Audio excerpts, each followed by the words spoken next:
Olha, eu sei que muita gente gosta que eu venha aqui no canal e faça previsões. Eu diga, ó, vai acontecer isso ou vai acontecer aquilo, porque eu faço uma análise, ligo vários pontos aqui no canal e juntos nós chegamos sempre a uma conclusão. E geralmente acontece quando não há uma reviravolta. Mas esse julgamento do COAF, do STF, sobre os processos com bases em relatórios do COAF sem autorização judicial prévia, que será amanhã, eu não faço ideia do que esperar. Eu não faço ideia. Eu podia vir aqui e falar, não, vamos esperar que o STF vá continuar assim, o processo do Flávio Bolsonaro Queiroz vai ser uma goleada, ou que não vá. Não vai ser uma goleada, vai ser uma goleada contra, mas eu não faço ideia. Hoje o ministro Alexandre de Moraes, ele deu uma entrevista, ele disse que vai ser acirrado, provavelmente vai ser 6-5. E aí ele lembrou que vários dos ministros que votaram contra a prisão da segunda instância, eles também são contra as investigações com base em relatórios do COAF. Por quê? Porque o Dias Toffoli e o Gilmar Mendes, eles entendem, eles já foram investigados ilegalmente pelos lavajateiros, pelos procuradores criminosos da Lava Jato, eles entendem que o COAF tinha uma farra no COAF. Qual que era a farra? Qualquer procurador ia ali, ele tinha um amigo no COAF ou na Receita Federal, ele pedia dados e eles iam enviando esses dados para os procuradores. Esses procuradores não investigavam fatos. Tem um fato aqui, uma suspeita aqui muito forte, então o COAF vai lá e manda os dados. Não, eles simplesmente investigavam pessoas. Eu quero investigar o Dias Toffoli, foi o que o Deltan Dallagnol fez, por exemplo. Eu quero investigar a mulher do Gilmar Mendes, me dá os dados dela, me dá aqui se tem algum relatório sobre ela. E aí isso é ilegal, isso tornava o COAF como uma espécie de central de inteligência da ditadura que tinha nos anos 60, nos anos 70, só que moderna, porque qualquer procurador ia ali, quer investigar fulano, vamos lá, tem um amiguinho aqui na Receita Federal que vai me ajudar. O Dias Toffoli é contra isso. Quando ele pediu esses dados de 600 mil pessoas e empresas, ele não chegou a acessar esses dados. Quando ele fez isso, ele fez com que a Lava Jato, foi isso que ele queria, a Lava Jato mostrasse sua hipocrisia, porque a Lava Jato, os lavajateiros, lavajatistas, começaram a dizer, olha, mas isso aí não pode, como é que tudo isso está nas mãos de uma pessoa, como é que ele tem acesso a dados sigilosos de todo mundo, isso é uma afronta. Mas quando o Deltan Dallagnol pegava esses dados dos amiguinhos na Receita Federal, aí não tinha problema. Por quê? Era para a Lava Jato. Quando procuradores da Lava Jato pegavam dados do COAF, da Receita Federal, de tudo mais, aí para eles não era problema. Então esses dados, a Lava Jato pensa assim, esses dados na minha mão não tem problema nenhum. Nas mãos de outro, aí tem um grande problema e aí não pode. E aí por conta disso, o COAF que agora se chama IUF, foi obrigado a dizer para o Dias Toffoli, funciona assim, assim, assado. Esses são os tipos de dados que eles têm acesso e que nós podemos passar para os procuradores ou para quem quer que seja, e funciona assim. O Dias Toffoli agora ele sabe como funciona, que tipo de dados eles têm acesso, e ele não precisou nem sequer acessar esses dados. Aí dizem que o Dias Toffoli recuou. Ele não recuou, ele conseguiu exatamente o que ele queria. Ele mostrou a hipocrisia da Lava Jato. A gente viu a Lava Jato esperneando, morrendo de medo do que queria fazer com esses dados, mas quando estava na mão deles não tinha problema. E viu que agora ele sabe como era o modus operandi desses procuradores que investigavam pessoas ilegalmente. O Dias Toffoli ele quer ir atrás da Lava Jato. Se, no meio do caminho, ele barrar por um tempo a investigação contra o Flávio Bolsonaro Queiroz, para ele isso é o mínimo. Ele quer ir atrás da Lava Jato. E houve um acordo, todo mundo, é claríssimo que houve um acordo entre o Dias Toffoli e o Jair Bolsonaro para que essa investigação parasse, porque foi na época que o Dias Toffoli parou a investigação do Flávio Bolsonaro, e várias outras, mais de 900 investigações são paradas por conta disso, foi nessa época que o Bolsonaro ele enterrou aquela CPI da Lava Toga, que era uma CPI da direita lavajatista e bolsonarista, que eles são a mesma coisa mais ou menos, mas a direita bolsonarista, os mais alinhados com o Bolsonaro, falaram não, CPI da Lava Toga não. Por quê? Porque houve, tudo indica esse acordo, não vamos investigar o Dias Toffoli, não vamos aqui ficar pressionando publicamente, porque eles fazem uma CPI, mesmo que não encontrem nada, vão fazer uma balbúrdia, vão fazer um escarcéu, um escândalo contra ele, contra o STF, vamos jogar o povo contra o STF. Então não vamos fazer isso, e em troca o Flávio Bolsonaro está salvo por um tempo. Só que acontece que o próprio Bolsonaro, ele faz poucas semanas, ele atacou o STF no Twitter dele com aquele vídeo do leão, chamando o STF de hiena. Os filhos dele continuaram atacando o STF agora nas últimas semanas. Por quê? Porque parece que esse acordo acabou. E aí o Dias Toffoli pegou esses dados, os bolsonaristas ficaram em pânico, os lavajatistas começaram a criticar, fizeram um coro junto com os bolsonaristas.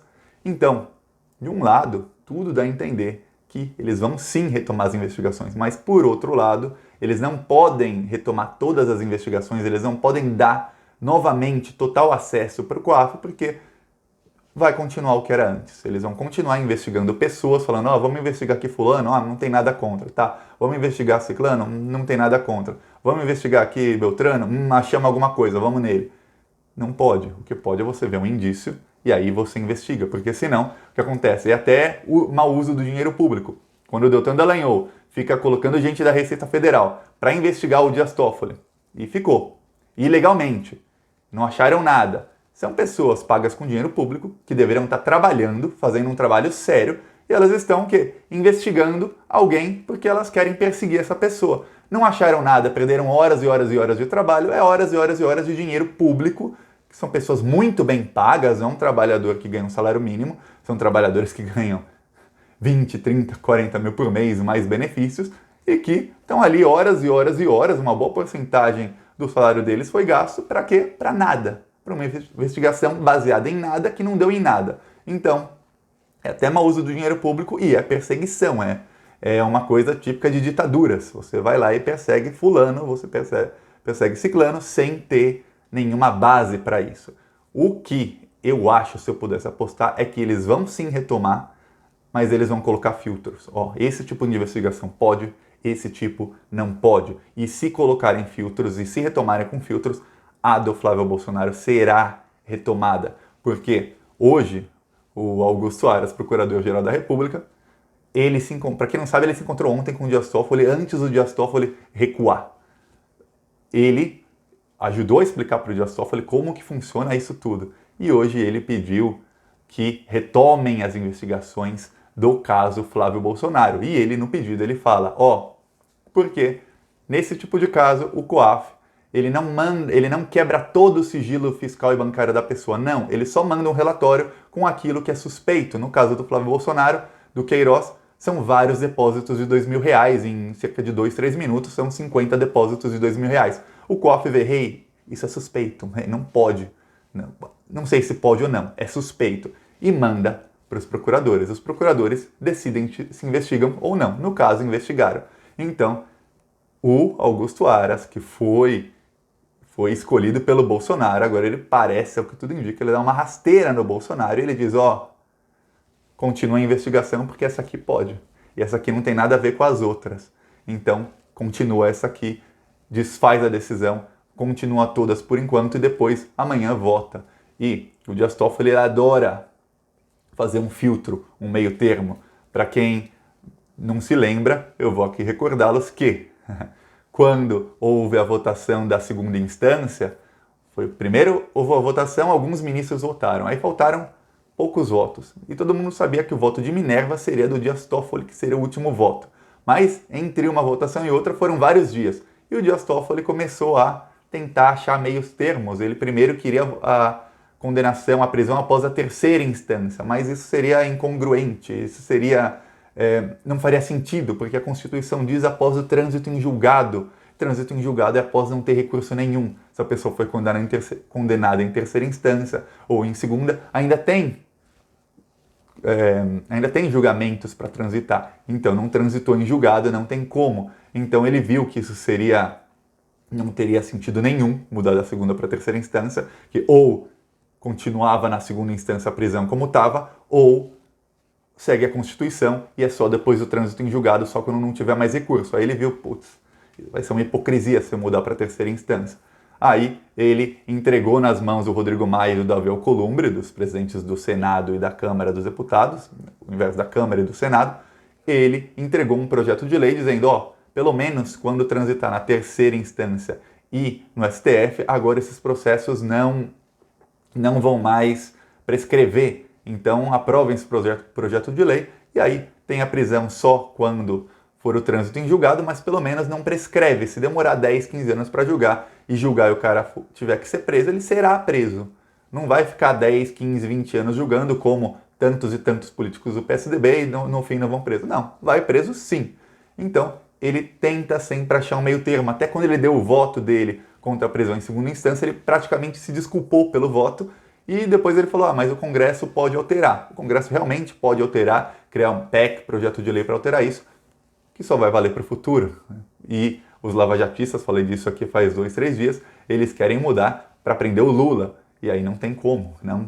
Mesmo se eles mudarem o Código de Processo Penal e fizerem o Código de Processo Penal prender após a segunda instância, ou permitir essa prisão após a segunda instância, não vale para o Lula, porque a lei não volta contra o réu. Tem gente que diz, mas o STF não iria permitir, porque se puder prender após a segunda instância, a Constituição diz que não. Veja, a Constituição diz que ninguém é culpado até o trânsito em julgado. E o Dias Toffoli deu a senha, ele deu a dica. Veja como ele é sempre no meio termo. Ele falou, há uma diferença entre culpabilidade, entre você ser culpado, e entre prisão. Olha que ridículo, mas ele falou, o STF vai acabar dizendo, não, prisão é uma coisa, tanto é que há prisão preventiva e há outros tipos de prisão. Tem gente que vai presa antes mesmo do julgamento da primeira instância e fica lá preso. O Eduardo Cunha, ele está em prisão preventiva, ele não foi condenado em segunda instância. Ele está preso para não obstruir a justiça, para não destruir provas, por vários outros motivos. Prisão preventiva. O Vacari foi prisão preventiva, o Palocci estava em prisão preventiva. Todos esses da Lava Jato em prisão preventiva. Então, o Código de Processo Penal pode colocar sim a prisão na segunda instância. Mas, pois bem, voltando ao caso do COAF, eu não sei. Se eu disser que eu sei, eu vou estar mentindo. Eu aposto que ele vai tentar achar um meio termo e que nesse meio termo, pelo fato de que o Dias Toffoli está sendo tão massacrado pelos bolsonaros, pelos bolsominions e pela rede de milícia virtual do Bolsonaro, colocaram a tag Toffoli na prisão em primeiro do Twitter, continuam todos os dias atacando o Gilmar Mendes, fizeram aquela manifestação esdrúxula, ridícula no domingo contra o Gilmar Mendes e o STF inteiro. Por conta disso, ele vai tentar achar um meio termo para continuar investigando o Flávio Bolsonaro e o Queiroz. Mas, se não conseguir, eu acho, e aí é só minha opinião baseada nessas coisas, que vai parar tudo e que eles vão tentar criar uma nova regra para o futuro, porque o que eles querem é acabar com a palhaçada de que o COAF e a Receita Federal enviam os dados de quem quer que seja para qualquer procurador que seja amigo deles. E eles vão atrás desses procuradores, e eles vão atrás para prendê-los.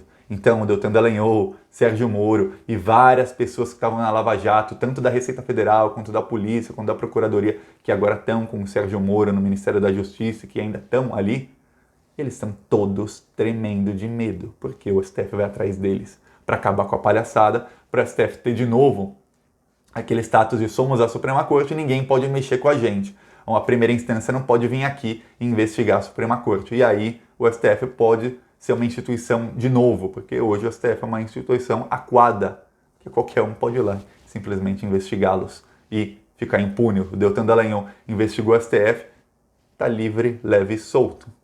Por enquanto. Calma. Por enquanto. Gente, gostou do vídeo? Curte, compartilha e se inscreve no canal e traz amigos para se inscreverem no canal. Compartilha nos grupos e fala, se inscreve lá no canal. Já somos mais de 100 mil pessoas. Aqui a gente faz oposição ao Bolsonaro todos os dias. E amanhã eu vou torcer muito para que se acharem meio termo, para que continue a investigação do Queiroz, porque aí o Bolsonaro cai. Mas o Bolsonaro já está com os dias contados, que ele está cercado por todos os lados. Falou.